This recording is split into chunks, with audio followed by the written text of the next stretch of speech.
Hello everyone! I hope that you're doing amazing wherever you are in the world. My name is Boom Shikha and I welcome you to my channel.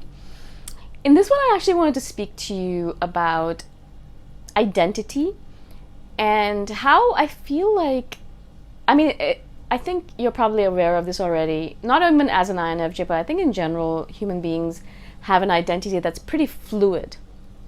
It's constantly changing.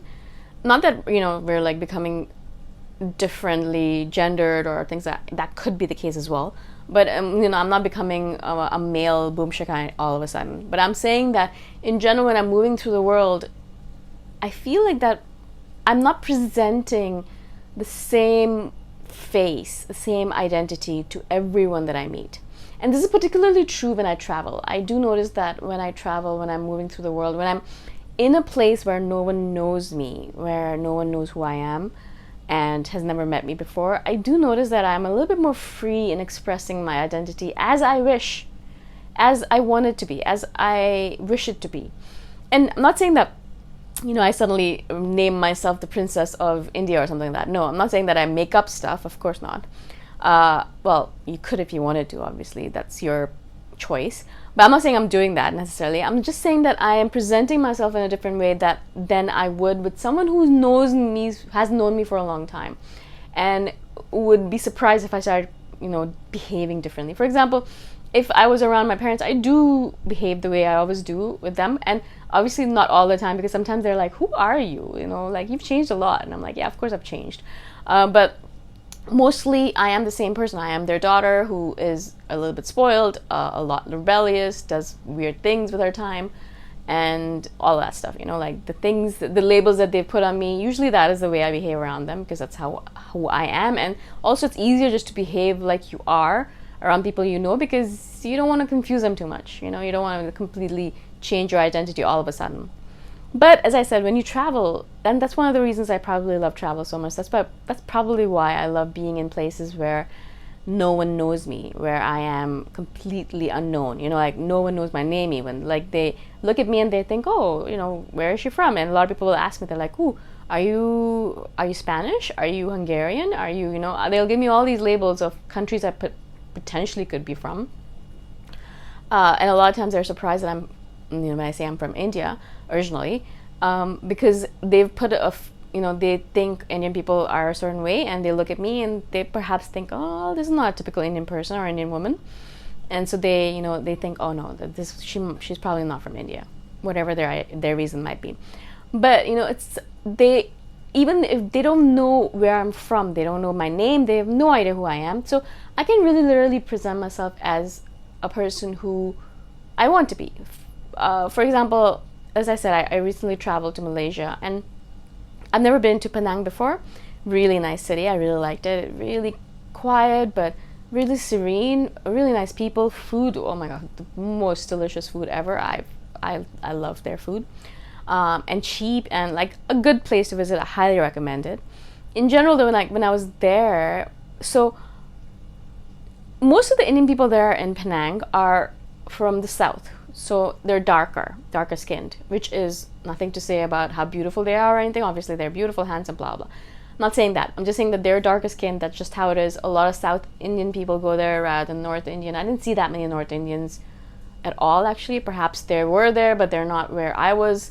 Either way, in the area that I was, Penang's not that big, but in the Georgetown area, in the main downtown core, most of the people who were working in all different roles were South Indian, darker skin, much darker skin than me.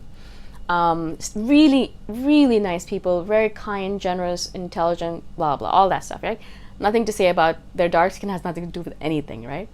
But in general, so that's how they are. And so when I was walking through, the restaurants, I'd go into a restaurant and sometimes people would sit down next to me because there wasn't enough space. It was a busy restaurant, and so they sit down to me, and of course, a lot of the older people there. Penang has a lot of older people population because I think they retire there. I think Singaporeans, Japanese, they'll retire there because it's cheaper for them. And so a lot of times they'll sit down next to me, and sometimes they'll ask me a question if I am, if they think that I'm open to it. And they'll always be, the first question is always, where are you from?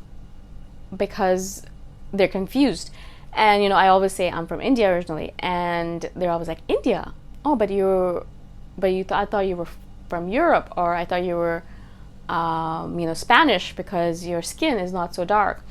And so it's really interesting to me because, I look at it and I think, oh, but you only know Indian people to be dark skinned, which is not true because North Indians are not dark skinned.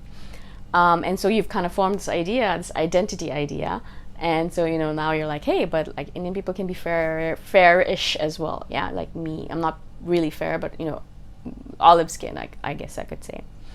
And it's really interesting to me, like this identity that they've kind of pushed upon me. I really think I'm like, oh, cool. So I could be Spanish. I could literally go to a new place and be like, well, yeah, I'm from Spain, and people would believe me mostly if I didn't have to speak Spanish. I can speak a little bit, not too much. Or I could pretend to be Hungarian. A lot of people come up to me and say, are you Hungarian? I'm like, Hungarian? Out of like what? Where? How? And things like that. So like you could pretend to be anything you really want to be when you're traveling. And I think that's one of the things I really love, as I said, about being in these unknowable places. Like they don't know me, I don't know them. We could be anything to each other and then go off to our own little private worlds, and no one would be the wiser, right? I could tell them I'm Hungarian, and would they know? No, I meet them for 2 seconds, for 10 seconds, for a minute, and then they're gone and I'm gone, two different opposite corners of the world. In general, as I said though, like this kind of gives me a little bit more freedom to be who I want to be. And so I do notice that when I travel, I am able to kind of pick out different roles that I want to play and emulate them without worrying too much about, my who I am and what I'm supposed to be. If I'm back home, I think I have to kind of not play a role necessarily, but kind of, you're kind of pushed into these boxes. You're like, oh, this is who you are. And if you kind of venture too much out of the box, people are like, but this is not like you. You're not normally like this, are you? And I think to myself, but really, like people are changing all the time. How do you know who I am and who I could potentially be? But when I'm on my own here, no one knows who I am, what I do. So I could potentially, play any role I want to. And that is what allows me to really be like, well, who do I want to be? What do I really want to be? What do I want to do? Who do I want to be in this little time that I have on this planet? Like, who do I want to be completely? And do I want to be a musician? And so I can take ukulele lessons. I'm not saying a professional musician, but do I want to play music? And so I can take ukulele lessons because they're like, yeah, you know what? I think I'd really like that. Or, do I want to be a sports person? So I start playing badminton with other people. Things like that. You can kind of like think to yourself, what do I want to be? Like, what do I want my identity to be in if there are no limitations mostly? I don't want to be an astronaut or anything, or a pro basketball player or anything like that. But, or in a lot of like smaller cases, I can potentially try it out and be like, oh, like I like this, or oh no, I don't like this at all. And this kind of freedom is, as I said, one of the things that I really do love about travel. And I do notice that my conversations with people when I'm traveling are also very diverse and different from what I would talk normally with people who don't know me. Like people who normally know me know that I'm very spiritual, that I do love. I believe the universe is constantly taking care of us, blah, blah, blah, right? I'll speak in those ways. But when I'm around people who don't know me, I can potentially not speak in that way and try a different way of relating to the world, try a different way of speaking to the individual and presenting myself, right? Now, I'm not saying that I want to lie necessarily or be unauthentic, but it's as if I am putting on these different masks, these different roles to see if I like any of them, to see if any of those fit me. Because the idea is that, what happens to a lot of us is that we kind of pick a role when we're younger and we think, okay, this is good enough. And we kind of work with it and live with it for the rest of our life. We never change, really. Like a little bit here and there, but not too much. We've kind of set it up. This is who I am, and that's it. But as I said, with travel, it's a little bit different because you can be like, no, well, I don't know who I am. I really don't know. Like maybe I could be this or I could be that. And you can try out all these different roles. Like actors do this, of course, but you can do it just like on your own. and you try it with different people, and you see, yeah, you know what, I really like this different part of me and I want to express it more. Or no, I actually really don't like being like this, and I don't want to be like this anymore. I'd rather cut it out completely. And it's really nice because you kind of like realize sometimes that, yeah, I really like being who I am. In a lot of cases, I do realize this about myself, is that I really enjoy who I am as an individual, as a person. In most cases, I'm very happy to be who I am. You know, I'll try all these different roles out and different things, and I'm like, no, you know what, I actually love being who I am. Sometimes I do like these different things I do, and I'll add it to my repertoire, but mostly I come back to the essence of it and I'm like, yeah, you know what, I did choose the right path. I am the person I want to be. I like the person I am. And that's a good feeling to have. That's a good revelation to get. But you won't get that revelation until you try out all these different things. Until that point, you're thinking, am I missing out? Should I be this other person? Well, like, will that be better for me? I don't know. You don't know because you've not tried it, yeah? Now, of course, I'm not saying that, you know, do things illegally or like anything like that, obviously. Like, no need to do all of that stuff. But it's very easy to put on random roles when you're talking to new people you don't know. Like, they don't know that you're spiritual. So you could pretend to be an atheist, or pretend that perhaps you don't know exactly who you are, and then have a conversation with them that way. And, you know, understand things about yourself and about them and about the world, right?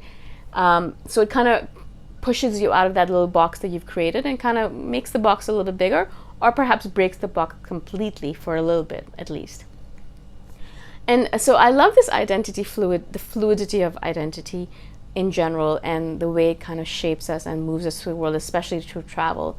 As I said, that's the reason I love to travel as well. And I would really love to hear from all of you as well. You know, what do you think about this? Do you do this when you travel? Or do you do this at all? Like, do you try out different identities, minor identities, to see if it fits you or not?